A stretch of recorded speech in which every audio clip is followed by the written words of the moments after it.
Salut à tous, c'est Mike, bienvenue sur Entre Rôlistes, j'espère que vous allez bien. Moi, en tout cas, au top, j'étais en vacances, je suis rentré exprès pour faire cette vidéo parce que j'avais hâte de partager ça avec vous. J'ai reçu ce matin Horror à Arkham, le jeu de rôle. Horror à Arkham, qui est donc le jeu qui est tiré d'un jeu de cartes et d'un jeu de société, une licence qui est extrêmement forte, que j'aime beaucoup, et donc j'avais hâte de partager avec ça avec vous. On est bientôt 1500 sur la chaîne, ça nous fait extrêmement plaisir. Si vous n'êtes pas encore abonné, c'est le moment de montrer en train de la hype. Abonnez-vous! Et puis défoncez-moi cette barre de pouce bleu si vous voulez nous soutenir, c'est un des très bons moyens. Également, on a mis en place un serveur Discord pour qu'on puisse discuter jeux de rôle et autres, donc vous trouverez les liens en description. Ceux qui veulent nous soutenir un peu plus que ça, on a mis en place un Tipeee, notamment pour financer nos voyages sur les salons. Horror à Arkham, c'est une licence que j'apprécie énormément, et donc du coup, avec l'équipe, on a décidé de faire un petit cadeau comme on en fait, de temps en temps, et du coup, on peut vous offrir, sur cette vidéo, hop là, ce bouquin-là. Donc c'est le même, mais version cellophane, parce qu'il est tout neuf. Et ouais. Et pour ça, il faut juste marquer dans les commentaires « Merci Cthulhu ». Et il faut bien orthographier Cthulhu. Attention. Vous abonnez à la chaîne, vous mettez « Merci Cthulhu » en commentaire, tirage au sort dans l'émission de je ne sais quand, on verra. Peut-être mois de septembre ou octobre, on verra. Et on enverra le bouquin. Mais comme c'est un jeu que j'apprécie particulièrement, comme c'est un univers que j'apprécie particulièrement, et qui est un univers qui ne vient pas du jeu de rôle à la base, on a décidé également de vous offrir, si jamais cette vidéo atteint les 2000 pouces bleus. En plus, dans le colis, je rajoute la boîte de base du jeu de cartes, la campagne des clés écarlates et la boîte investigateur des clés écarlates. Donc avec ça, vous recevez votre colis, vous avez de quoi vous amuser avec Horror Arkham, que ce soit en jeu de rôle, en jeu de cartes, les deux sont extrêmement sympas, le jeu de cartes est incroyable. Donc voilà, vous mettez en commentaire « Merci Cthulhu », vous vous abonnez à la chaîne, et puis si on arrive à 2000 pouces bleus sur la vidéo, eh bien on débloque le gros paquet, donc n'hésitez pas, défoncez-moi cette barre de pouces bleus. Maintenant, stop, trêve de badardage, cette introduction là trop duré, j'ai hâte d'ouvrir ce bouquin. Alors, Horror Arkham, le livre de base.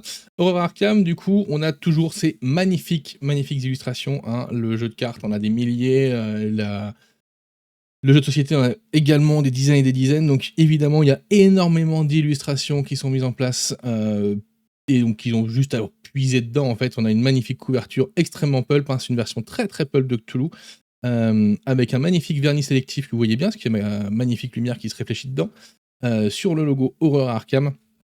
Manuel essentiel également, le petit logo Horror Arkham qui est un vernis sélectif, et le Edge ici. Magnifique illustration, du coup, avec des maigres bêtes de la nuit qui attaquent nos trois protagonistes, et également on voit les tentacules un peu partout. Sur le dos du livre, on passe sur tout simplement quelque chose de très classique, hein, Horror Arkham, manuel essentiel, c'est Edge qui fait ça.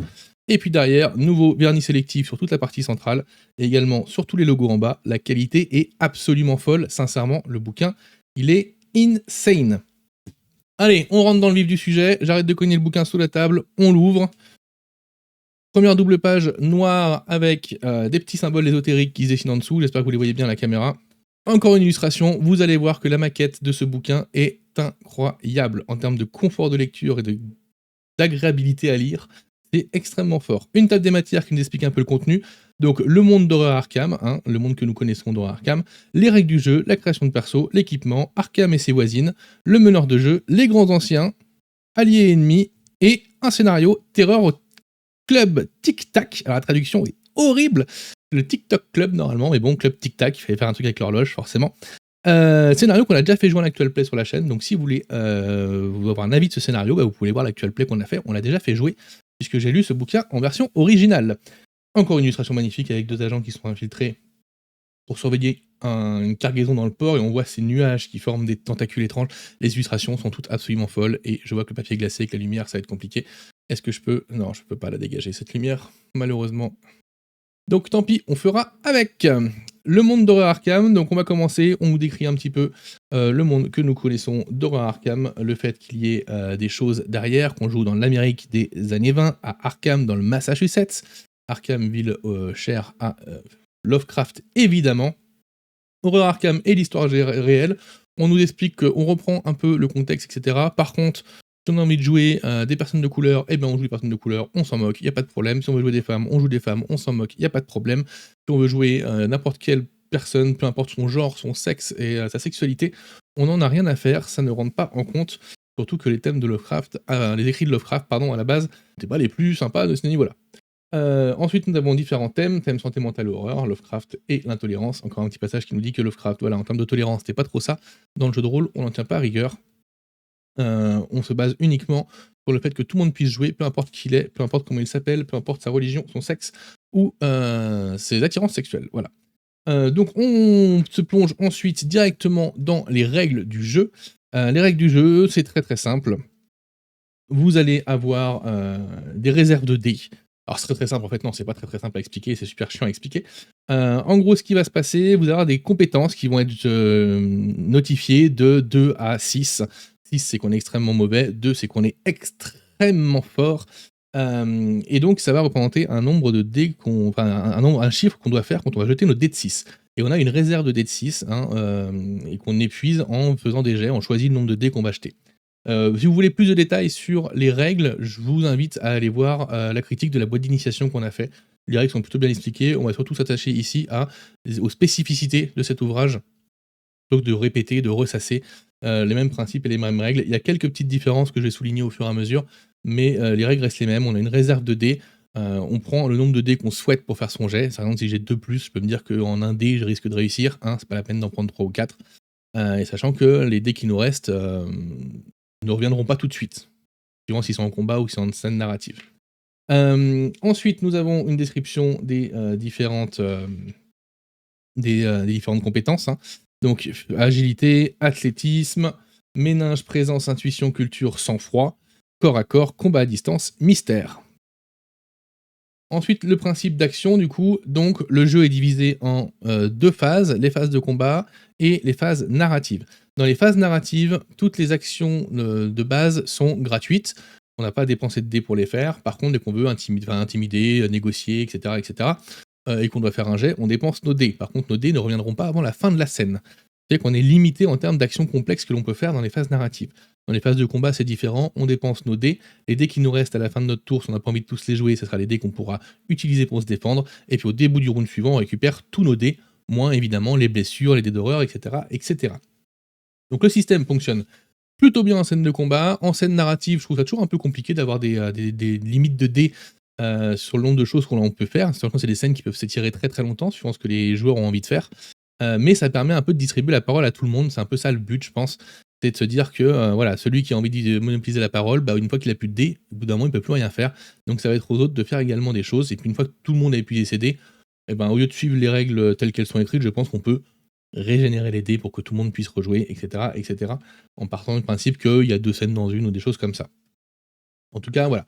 Les scènes structurées, ça fonctionne bien. Les scènes narratives, le système a un petit, pour moi personnellement, un tout petit défaut à ce niveau-là. Donc on nous explique toutes les règles, il n'y a rien de particulier, à part que vous voyez que la maquette est extrêmement agréable à lire, elle est claire, elle est aérée, il y a des illustrations un petit peu partout pour se rincer un peu les yeux. C'est vraiment, vraiment très très cool. Alors évidemment, il y a une table des blessures, il nous explique la mort du personnage, comment on soigne les personnages, la guérison, les différentes règles en plus par rapport à la boîte d'initiation, ça va être du coup l'avantage des avantages, comment on se met à couvert, la brûlure, la noyade, l'asphyxie, le poison de la maladie, la chute, les règles sur des véhicules. L'horreur, rien n'a trop changé par rapport à la boîte d'initiation. On a toujours des dés d'horreur qui vont venir s'ajouter, enfin remplacer nos dés à nous. Dès qu'on va faire un 1 sur ce dé-là, on va faire un jet sur la table des traumatismes, qui est ici, tout simplement. Il y a également des points de lucidité qui existaient déjà au moment de la boîte d'initiation, donc je ne vais pas revenir dessus. Maintenant, on passe au cœur du sujet, la création de personnages. Donc, comment est-ce qu'on va pouvoir créer notre investigateur dans Horror à Arkham? Donc, tout d'abord, on va commencer par déterminer ses origines. Comment il gagne sa vie? Est-ce qu'il est de classe pauvre, classe moyenne, classe prospère? Ensuite, on va choisir un trait de personnalité. Et ça, c'est extrêmement important, puisque pour le coup, ça n'était pas du tout abordé dans la boîte d'initiation. Là, notre personnage va avoir un trait de personnalité. Il va être altruiste, il va être ambitieux, et c'est extrêmement important de les voir pour les règles. Il va être analytique, il va être économe, extraverti, il va être imaginatif, obstiné, optimiste, prudent, réservé ou sceptique. Donc voilà, il y en a une douzaine, je crois, quelque chose comme ça. Et en fait, ces traits-là vont vous donner 2 choses. Tout d'abord, elles vont vous donner une règle un petit peu de roleplay pour votre personnage, hein. Le but, c'est de suivre un peu cette ligne de conduite, hein. Si votre personnage est altruiste, de jouer de façon un petit peu altruiste, évidemment. Mais en plus de ça, on va avoir une règle mécanique qui va venir s'ajouter à ça, puisque un personnage altruiste pense d'abord à son prochain, par exemple, évidemment. Sous son aspect positif, l'altruisme permet à un personnage de s'affranchir de son orgueil. En gros, l'aspect positif et l'aspect négatif, ça va être deux facettes de votre personnalité. Euh, le trait de personnalité que vous avez choisi, il y aura toujours les deux. L'aspect positif, c'est quelque chose de positif, évidemment, qui va vous demander généralement de dépenser un point de lucidité. Généralement, ils ne fonctionnent pas tous de la même manière, mais en règle générale, c'est à peu près ça. On dépense un point de lucidité, on a un avantage. Par exemple, si je prends l'altruiste positif, quand votre personnage réalise l'action simple aider un allié, il peut dépenser un point de lucidité pour aider aussi un deuxième allié situé dans un rayon de 4,50 m de lui. En gros, le personnage altruiste est tellement fort pour aider les autres que quand on aide un personnage, on peut en aider un deuxième en même temps, et c'est ce qui fait qu'on donne l'avantage aux deux. Parce que aider un personnage, ça donne l'avantage sur le jet aux personnes, ce qui est quand même très très fort au niveau statistique. Un avantage sur un jeu comme ça, c'est extrêmement fort, puisque l'avantage dans Horror Arkham, c'est si je prends 3 dés pour faire mon jet, je vais en rajouter un et je vais enlever le moins bon. Donc c'est extrêmement fort au niveau statistique. Euh, Ambitieux, positif, négatif, voilà, tout ça est positif, négatif. Si on prend par exemple, on en prend un autre, l'extraverti par exemple, quand votre personnage, le point positif, quand votre personnage effectue une action complexe pour interagir avec quelqu'un, il peut dépenser un point de lucidité pour la réaliser avec présence, au lieu de le faire avec autre chose. Par exemple, si on voulait l'intimider, on aurait dû le faire avec autre chose, on aurait dû le faire avec l'athlétisme par exemple, bah là on pourra le faire avec présence. Et donc, comme je vous l'ai dit, ils ont tous un aspect négatif. Cet aspect négatif, il va venir rentrer en jeu. Il va rentrer en jeu au moment où on va subir un trauma. On va tirer sur la table de trauma. Il y a des traumas en fait qui nous disent jouer l'aspect négatif de votre personnalité. L'aspect négatif, en fait, il s'installe à ce moment-là. Donc, par exemple, si on prend extraverti, quand cet aspect s'active, jusqu'à la fin de la scène en cours, tous les alliés de votre personnage sont désavantagés dans toutes les actions complexes qu'ils effectuent pour interagir avec autrui. Donc, vu qu'on est extraverti, on prend beaucoup de place. L'aspect positif, c'est que on peut tout faire avec notre charisme. L'aspect négatif, c'est quand l'aspect négatif s'enclenche, bah, c'est qu'on écrase les autres en fait. Et je trouve ça extrêmement logique, extrêmement malin. Du coup, l'extraverti, il prend tellement de place qu'il écrase un peu les autres, et les autres, dans leur relation sociale, bah, ils sont un peu désavantagés du coup. Donc voilà, ils fonctionnent tous comme ça. C'est très très chouette, je trouve, d'avoir ça, sachant que il y a des créatures qui s'en servent de ces aspects positifs et négatifs, etc. Donc c'est plutôt bien foutu comme principe. Il vous explique qu'on peut changer de personnalité, évidemment, au fur et à mesure de la progression de notre personnage. Si jamais on joue en campagne, on peut se dire, bah, le personnage était sceptique, par exemple, bah, il l'est plus, parce qu'avec tout ce qu'il a vu, bah, du coup, on peut changer de personnalité. Ensuite, on choisit un archétype, et oui, Horror Arkham a des classes de personnages, et donc on peut choisir différents archétypes.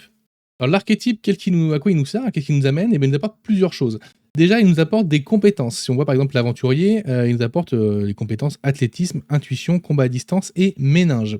Donc athlétisme, intuition, combat à distance, on va pouvoir les améliorer à 3+, et méninge à 2+.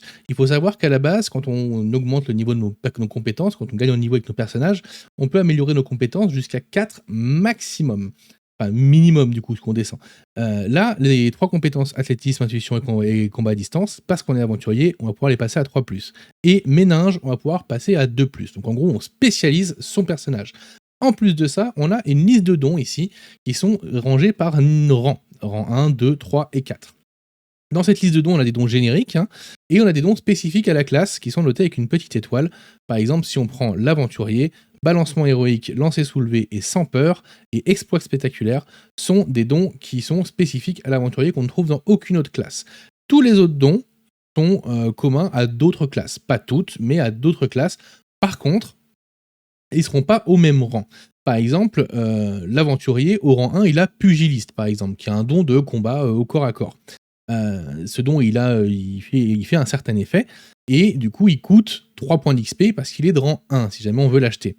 Si on va choisir, par exemple, sur le gardien, il doit l'avoir aussi, je pense. Donc pugiliste, c'est pas un bon exemple. Prenons héroïsme façon pulp, parce que pugiliste, il l'a aussi au niveau 1, le gardien.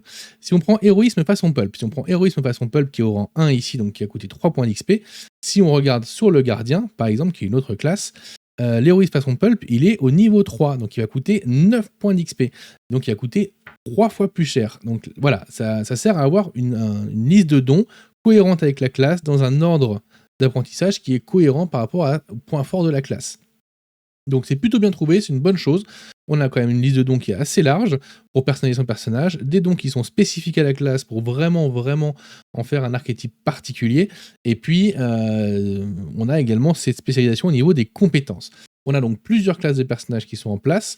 On a l'aventurier, le chasseur qui va être un combattant distance corps à corps, le croyant qui va être surtout fort au niveau de sa présence, mais également au niveau de son attrait pour tout ce qui est culture, mystère, etc. Nous allons avoir l'électron libre, qui est normalement dans Aurora Arkham le truand. Nous avons également le fouineur, qui est normalement dans Aurora Arkham l'investigateur. Je ne sais pas pourquoi ils ont changé les noms, ça m'agace. Nous avons ensuite le gardien, qui va surtout agir pour protéger et soutenir ses coéquipiers. Le mystique, qui va être le mage, évidemment. Et nous avons enfin le survivant, qui a lui une sorte de combinaison entre le tank et le combattant au corps à corps. Donc voilà, on a des classes de personnages qui sont plutôt très différentes, mais en même temps, ça fait un moment qu'on les a sur les jeux à Arkham, donc dans le jeu de rôle, c'était évident qu'il allait y avoir toutes ces classes de personnages, ces archétypes. Ils sont très chouettes, la mise en page est incroyable, je trouve, ils ont tous leurs symboles, leurs petites illustrations, leurs textes de fluff, les exemples de style de mystique qu'on peut avoir, les compétences et la liste de dons. Je trouve ça vraiment très très chouette en termes de mise en page. Le bouquin en termes de mise en page est vraiment très très bon. Ensuite, on va déterminer le niveau des compétences. Donc chaque personnage commence la partie avec 6 dans chaque compétence, et ensuite on peut choisir 3 d'entre elles pour les faire passer à 5+, et une autre pour la faire passer à 4+. Donc comme je vous l'ai dit tout à l'heure, on va être limité à 4+, en dehors des compétences de classe et d'archétype. Voilà. Ensuite, une fois que c'est fait, on va choisir un don de rang 1 en plus. Ensuite, on va acheter 50$ d'équipement, donc on verra l'équipement juste après, et la lucidité devient 1. Voilà, on a 1 de lucidité de base. Et une fois qu'on a fait tout ça, le joueur va choisir, parmi ces 3 options, celle qu'il préfère le plus, donc soit un surplus d'équipement pour 100$, 100$ c'est énorme, ça fait 150$ d'équipement, 5 points d'expérience qui vont lui permettre d'aller acheter soit des dons, puisqu'un don coûte 3 points d'expérience, il aura encore un peu de réserve pour améliorer une compétence par exemple, soit passer une compétence de 5 à 4 pour 4 points d'expérience, et une de 6 à 5 pour 2 points par exemple, ou des choses comme ça, voilà. Donc de l'expérience pour pouvoir acheter des dons et des compétences, soit on passe le plafond de lucidité à 2. Ensuite, amélioration de personnage, comment ça se passe? Bah voilà, on a les tableaux pour les achats avec les compétences. Ici, un jeu à haut niveau et le multiclassage, qu'au bout d'un moment, on va plafonner un petit peu sur ce qu'on peut faire avec notre archétype. Et ben on va pouvoir en choisir un deuxième, débloquer ses dons et surtout débloquer ses compétences pour pouvoir descendre d'autres niveaux de compétences. Donc il n'y a pas de souci, on peut faire du multiclassage, il n'y a pas de problème. On est là sur des règles de jeu de rôle. Ensuite, on peut augmenter son plafond de lucidité au bout d'un moment, etc. Une liste de tous les dons qui est reprise sous forme liste de courses, que je trouve ça plutôt pratique. Et ensuite, un descriptif de tous les dons et de ce qu'ils font. Les dons, il y en a qui sont plutôt chouettes, il y en a qui sont un peu plus inutiles ou un peu plus contextuels. Mais après, le joueur fait son choix et le but, c'est aussi d'avoir un perso un peu chouette en termes de RP. C'est toujours important. On n'est pas là que pour faire que dans l'efficace. On est aussi là pour faire du RP. C'est un jeu de rôle et pas un jeu de société. Donc les dons réservés aux aventuriers, donc le balancement héroïque, l'exploit spectaculaire, le lancer soulevé, le sans peur. Le balancement héroïque, évidemment, en référence à Indiana Jones, un petit peu. Les dons réservés aux chasseurs, donc affût du chasseur, j'ai connu pire, tir de précision, si ça saigne. Alors ce qui est drôle, c'est que toutes ces dons de compétences, enfin pas tous, mais quasiment, ce sont des cartes de Aurora Arkham, le jeu de cartes. Je trouve ça drôle en termes de référence, je trouve ça chouette qu'ils aient fait ça. Et pour le coup, ils ont gardé les mêmes trabs et je trouve les mêmes traductions et je trouve ça vraiment très cool. J'ai connu pire, par exemple, une carte que j'aime beaucoup. Ensuite, les dons réservés aux croyants. Nous avons ensuite les dons réservés aux électrons libres, aux fouineurs, aux gardiens, aux mystiques, puis aux survivants. Donc les mystiques, évidemment, ils ont beaucoup plus de dons, puisqu'ils vont avoir des sortilèges. Et ensuite, nous avons les dons universels, donc ceux qui vont apparaître dans plusieurs tables, dans plusieurs classes différentes, et qui vont permettre de pouvoir choper d'autres dons. Donc il y en a quand même pas mal, il y a de quoi faire. Ensuite, on arrive sur le chapitre équipement, toujours avec une illustration absolument dingue de cette personne qui tire sur une créature ineffable. Nous allons avoir donc les armes qui auront toujours les mêmes caractéristiques, on va voir par la suite. Alors sur les armes, on n'a pas été dans le détail pur et dur, on est sur de l'archétype d'armes. Par exemple, la carabine à levier de sous-garde Winchester modèle 1994. Vous avez envie que ce soit un autre modèle, etc., du moment que c'est une carabine à levier, et on prend ces caracs-là. Le fusil à pompe Winchester modèle 12, le fusil à pompe, c'est un fusil à pompe. On prend ces caracs-là, si vous cherchez le nom, on change le nom. Et tout un peu comme ça, on a pris plutôt que de faire des listes interminables d'équipements, on a pris des classiques, et puis si on veut changer un peu, on change le nom, et puis on prend les mêmes caracs, c'est pas très grave. Pour chaque arme, on va avoir quoi? On va avoir la compétence qui est associée, donc évidemment combat à distance pour les armes à feu, le dégât, hein, donc 3 points de dégâts, le seuil de blessure, c'est le nombre de réussites qu'il va falloir qu'on fasse pour pouvoir infliger une blessure directement. Les munitions, donc il y a 2 munitions dans le fusil à pompe Winchester par exemple, et c'est 20 $, enfin c'est 20 centimes la recharge de munitions, c'est 63 $ le fusil à pompe. Et règle spéciale, c'est la chevrotine, donc la cible subit un malus de -2 au jet de dés lorsqu'elle effectue une réaction pour esquiver cette attaque. Bah oui, on tire en cône avec un fusil à pompe, évidemment.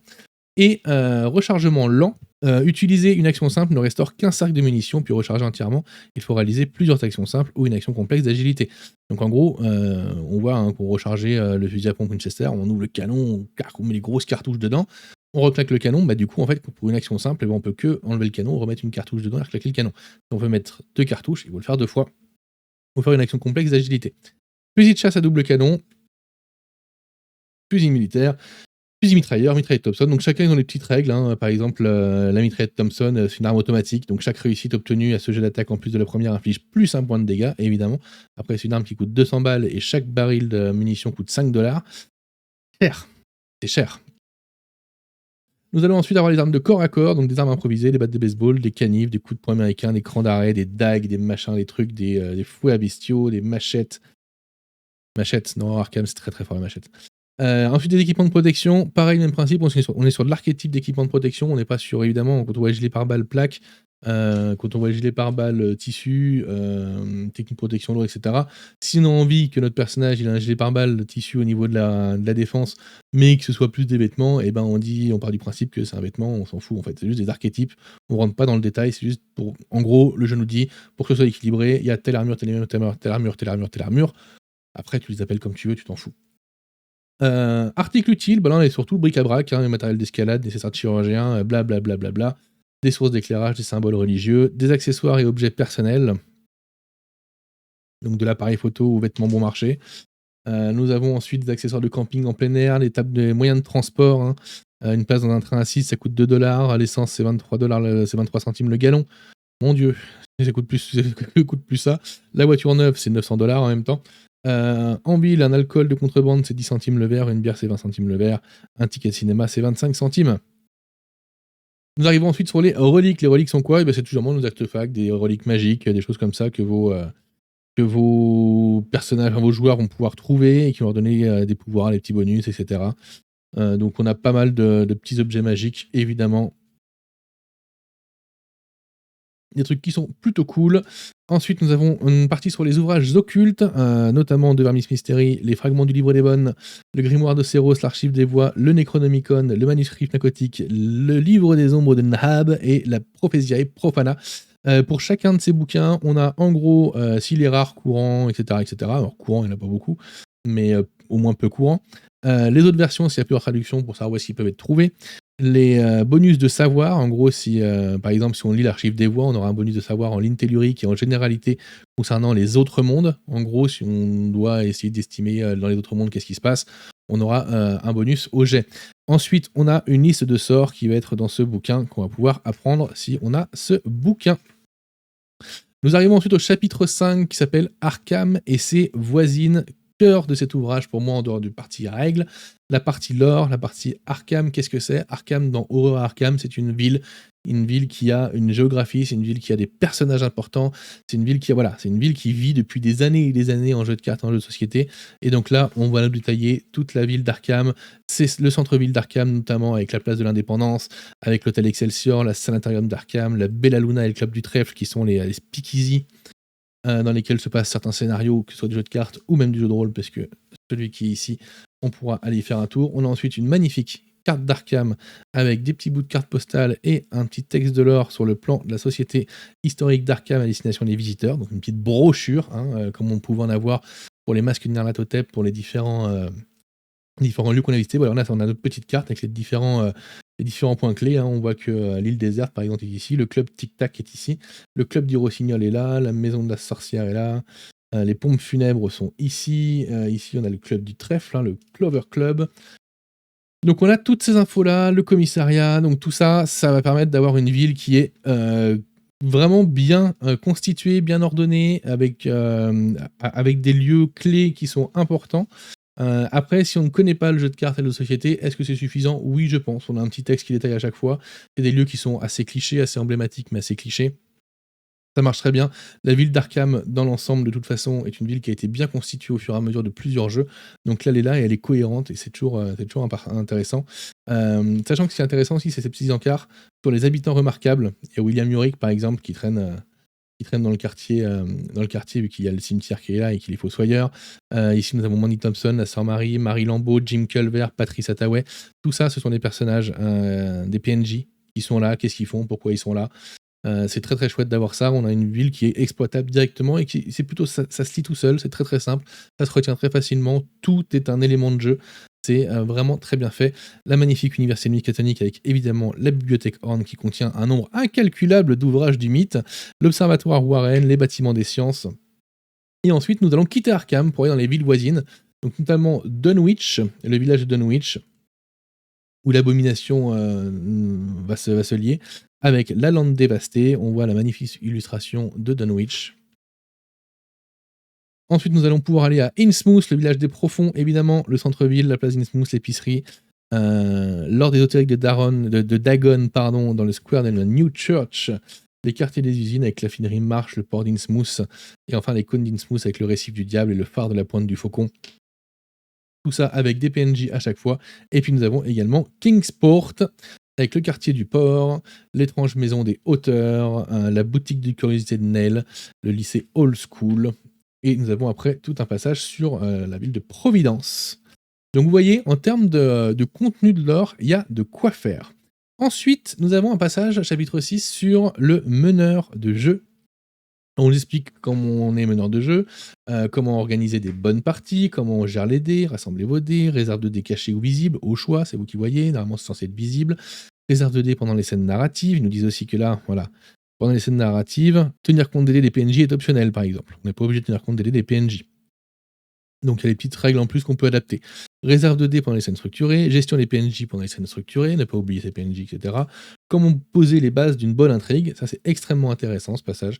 On a comment on écrit un scénario, en fait, tout simplement pour les voir. C'est évidemment à vision des débutants, hein, le MJ qui est là depuis 15 ans, bah, cette partie-là, évidemment, il s'en fout un peu. Une accroche alléchante, un décor, des intrigues mues par les personnages et un gigantesque inconnu. Et comment diriger une partie, comment on se prépare, comment on entame une partie, voilà. Ça, c'est très très chouette. Alors évidemment, ça servira à rien pour pas mal de MJ depuis longtemps, et encore, il y a toujours moyen d'en choper des petits trucs. On n'est pas sur un truc aussi intéressant que, par exemple, ça a été fait dans Roll and Play. Le jeu de rôle Roll and Play, par exemple, il y a plein d'astuces de MJ qui sont vraiment ultra pertinentes, même pour un MJ de longue date.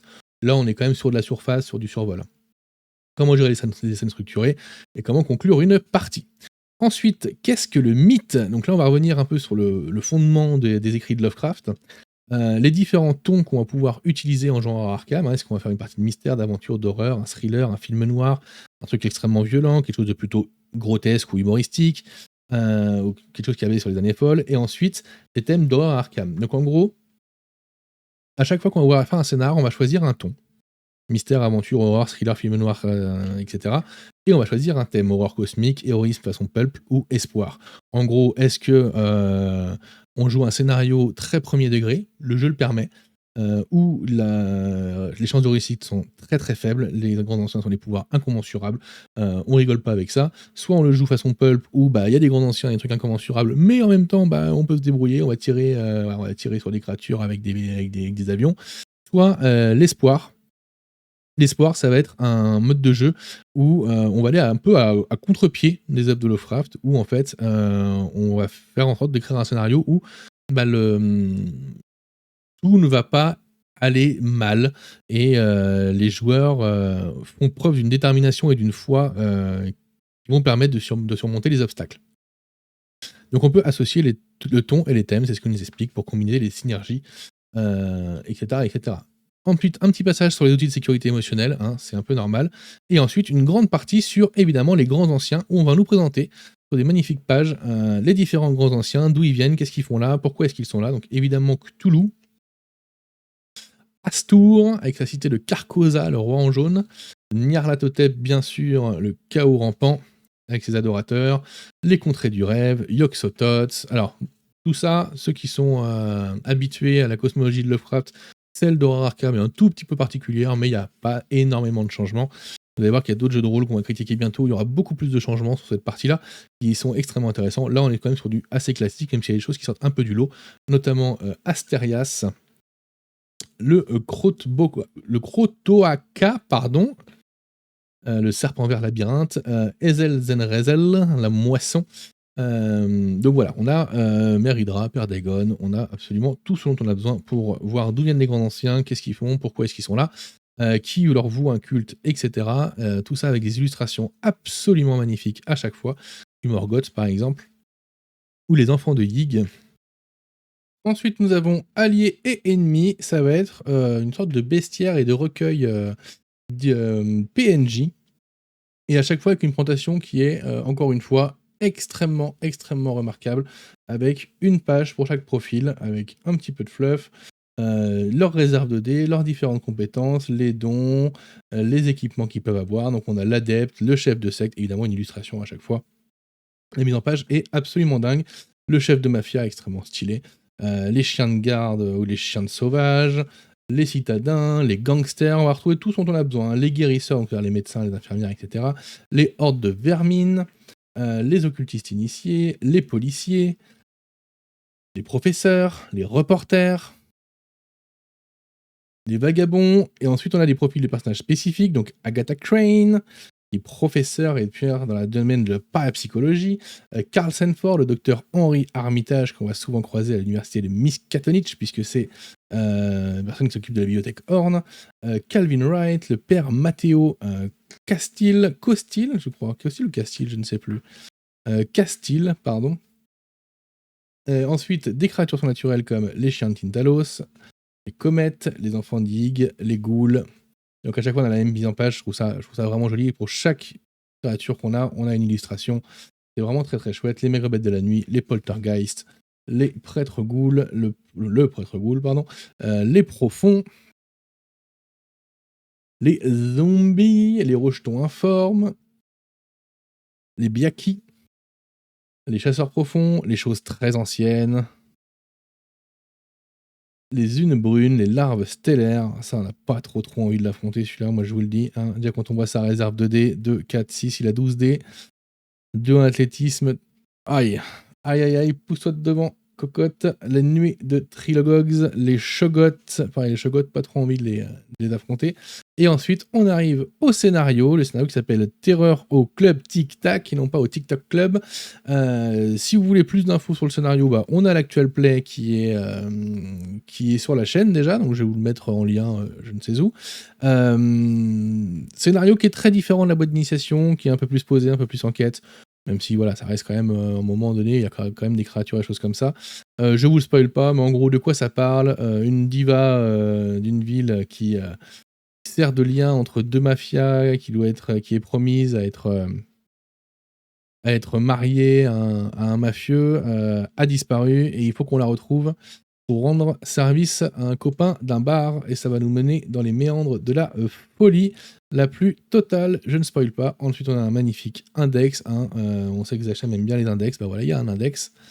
Et ensuite, les fiches de personnages quand vous créez votre personnage à vous, avec votre réserve de dés, votre nom, archétype, XP gagné, XP non utilisé, la lucidité, le plafond et la restante, les traits de personnalité avec le positif et le négatif, les différentes compétences, les différents dons que vous allez prendre par rang, 3 rendront 1, 2 rendront 2, 2 rendront 3, rendront 4, les différentes armes que vous allez pouvoir avoir, les blessures, les origines, donc la partie RP, donc le lieu de naissance, la famille, amis, emploi, salaire hebdomadaire, première expérience naturelle, ennemi notable, de quoi mettre un petit dessin ou une photo de votre personnage, et les ressources ordinaires, donc l'argent, l'équipement, le véhicule, le logement, et les ressources naturelles, les ouvrages occultes, les reliques, les dettes ou faveurs occultes. Et on arrive sur la fin avec la publicité pour le jeu de cartes, le jeu de société, et puis les bouquins. Et voilà pour Horror Arkham, le livre de base. Maintenant, je vous dis ce que j'en ai pensé. Du coup, cette Horror Arkham, qu'est-ce que j'en ai pensé? Eh bien, c'est exactement ce que j'en attendais, ni plus ni moins. On a quelque chose qui est dans la lignée de la boîte d'initiation. On reprend l'univers global d'Horror Arkham, qui est un univers qui est déjà bien enrichi. Ça fait des années et des années qu'il existe. Donc, si on est fan de la licence, on se retrouve un petit peu en terrain inconnu. Si on ne l'est pas, c'est pas grave, on a un bouquin de livre de règles de base qui, comme vous l'avez vu, est quand même, assez dense. On a, tout ce qu'il faut pour la création de son personnage. On a des astuces de MJ, des petites aides si jamais on débute. On a une partie lore qui est conséquente, avec une description de toutes les villes principales, avec une description de, tous les grands anciens qu'on va pouvoir mettre en place. On a également un bestiaire qui tient la route, qui est extrêmement joli. Le bouquin est extrêmement joli, je trouve, en termes de mise en page. Il est d'une facilité à lire qui est assez déconcertante. On avance dedans assez rapidement. Et ça veut pas dire qu'il n'y a pas de contenu. Il y a du contenu, mais juste il est extrêmement agréable à lire et ça facilite énormément la lecture. Il est rempli d'illustrations qui sont inspirantes et qui sont vraiment, vraiment folles. Mais ça, on le sait. Et on a un système qui, malgré ses quelques petits défauts, hein, notamment sur les scènes narratives, pour moi en tout cas, est un système qui fonctionne bien, qui est original et qui marche bien dans cet esprit-là. Après, voilà, c'est Horror Arkham, mais il faut pas le prendre ça comme un jeu Cthulhu de base. C'est un jeu, c'est un jeu qui est pulp, qui est plein d'aventures, qui est plein de, il y a beaucoup de choses qui sont très différentes, qui sont pas du tout dans l'approche Lovecraftienne de l'histoire. On est dans un jeu où on va pouvoir affronter des créatures. On est là pour affronter des créatures. Il va y avoir des créatures au bout d'un moment. On n'est pas sur de l'horreur suggérée ou psychologique, etc. Même s'il peut y en avoir, et notamment, ce qui est malin de leur part, c'est que le scénario qui est à l'intérieur de ce bouquin est un scénario qui est beaucoup plus psychologique que celui qu'on avait dans le boîte d'initiation où on débaroulait du zombie et du cultiste à tour de bras. Là, on a un scénario qui est beaucoup plus psychologique pour le coup, qui est intéressant, qui met en plus en place les forces d'opposition qu'il y a dans la ville, hein, notamment les mafias, leurs relations au speakeasy, etc. On va aller faire un tour du côté des cabinets de curiosité. Ce qui était bien, c'est que dans la boîte d'initiation, on allait déjà voir un petit peu le diner de Velma, etc. Avec Daisy Walker et tout ça. Donc on a un univers qui prend forme pour le jeu de rôle, qui marche plutôt bien. Si vous avez fait la boîte d'initiation et vous prenez ce livre de base, vous allez pouvoir enchaîner directement. On a en plus une gamme qui va être suivie, puisqu'on a un recueil de 3 scénarios qui va arriver, qui est déjà paru aux USA et qui devrait arriver très bientôt. Et puis on a une grosse campagne qui est prévue pour une cinquantaine d'heures, au format boîte, avec à l'intérieur des dés, des fiches de personnages, un peu comme la boîte d'initiation, mais en version plus mastoc, qui est prévue également aux USA pour la fin d'année ou début d'année prochaine, je sais plus. Donc en tout cas qui devrait arriver chez nous d'ici 1 an, normalement, si tout se passe bien. Donc un suivi de gamme où il y a du construit, il y a du concret, et ben c'est extrêmement plaisant d'avoir ça. Petit bémol, si vous êtes fan d'Horror Arkham comme moi, les petits décalages de traduction et petites choses comme ça, c'est un peu embêtant. Ils auraient pu s'appuyer sur le matériel qui a déjà été fait. Je veux dire, enfin le Clover Club, c'est pas la peine de l'appeler le club du trèfle, quoi. Il s'appelle le Clover Club. C'est pas grave. Comme le TikTok Club, il s'appelle le TikTok Club. C'est pas la peine de l'appeler autrement. Les archétypes, eh ben, autant en VO, c'était les mêmes appellations que sur le jeu de cartes, autant en VF, c'est pas les mêmes appellations. Je trouve ça un peu dommage. Je sais pas pourquoi est-ce qu'ils ont pas repris les mêmes traductions. Mais bon, peu importe. En dehors de ça, le livre en français, je l'ai survolé plus que lu, hein, parce que je l'ai lu en VO, le bouquin. Donc je ne vais pas pouvoir vous dire s'il y a des erreurs de traduction in fine à l'intérieur ou s'il y a des coquilles, des choses comme ça, mais vu la qualité du truc, ça n'a pas l'air. Hein, donc ils sont partis du principe qu'ils allaient traduire tous les termes. Bon, très bien, du coup, on a le club Tic Tac et le club du trèfle. C'est pas très grave. Voilà, c'est juste que moi je chipote parce que fan d'Horror Arkham, je chipote un petit peu. En dehors de ça, on a un jeu de rôle qui est consistant. On a un jeu de rôle qui est fun à jouer, je trouve, quand on le joue. On a un jeu de rôle qui se tient bien. On a plein d'illustrations, donc c'est toujours sympa quand on peut montrer à nos joueurs un peu à quoi ressemble tel machin, tel machin. Et c'est pour ça que je vous dis que ça complètement à contre-pied de ce que fait Lovecraft. Hein. Lovecraft, ses descriptions de créatures étaient tellement alambiquées qu'elles étaient un peu informes et un peu impossibles à distinguer, à reconnaître et à dessiner. Là, on a des choses très terre à terre, quoi. Je veux dire, enfin, les maigres boîtes de la nuit, c'est une espèce de chauves-souris, machin, etc. Quoi. Donc voilà, pour moi, c'est un bon jeu de rôle. Si on a envie de jouer du Cthulhu Pulp et qu'en plus, on est un peu fan de l'univers d'Horror Arkham, c'est un excellent jeu de rôle. Moi, je trouve qu'il est excellent, mais je suis pas tout le monde. Mais si vous avez aimé la boîte d'initiation, sincèrement, faut y aller foncer. Le bouquin, il est incroyable, ne serait-ce que par la qualité de sa mise en page, de ses illustrations, etc. Et après, tout ce qui est système de jeu est plutôt intelligent. Je trouve que l'ajout qu'ils ont fait sur le côté positif et négatif des traits de personnalité est intéressant. C'est pas un jeu où on va se prendre la tête avec les règles pendant des heures, c'est pas un jeu où on va se prendre la tête avec l'équipement pendant des heures. Ils ont mis les prix et les machins, si vous voulez jouer avec ça, vous pouvez, si vous voulez pas, vous jouez pas avec. Enfin, voilà, vous en faites ce que vous voulez. Ce qui est important, c'est qu'ils installent cet univers. Et pour le coup, ils l'ont vraiment très très bien fait. Donc je suis plutôt content de ce qui s'est passé. Et donc c'est pour ça, pour vous plonger au cœur de cet univers, n'oubliez pas qu'il y a le concours. Donc si jamais vous voulez participer, vous écrivez en commentaire merci Cthulhu et si jamais on défonce la barre des pouces bleus, qu'on arrive à 2000 pouces bleus sur cette vidéo, et ben dans le colis qui contient le bouquin, je mettrai aussi le jeu de cartes avec une des campagnes du jeu de cartes Les Clés Écarlates, qui est l'avant-dernière campagne, je crois. Et qui est plutôt chouette, que j'aime bien, et qui est très pulp, qu'on voyage dans le monde et tout, c'est très très chouette. En tout cas, j'espère que cette vidéo vous a plu. Si c'est le cas, n'hésitez pas, le pouce bleu. Et puis on se retrouve très bientôt pour la suite, et je crois qu'il y a encore du Cthulhu qui va arriver.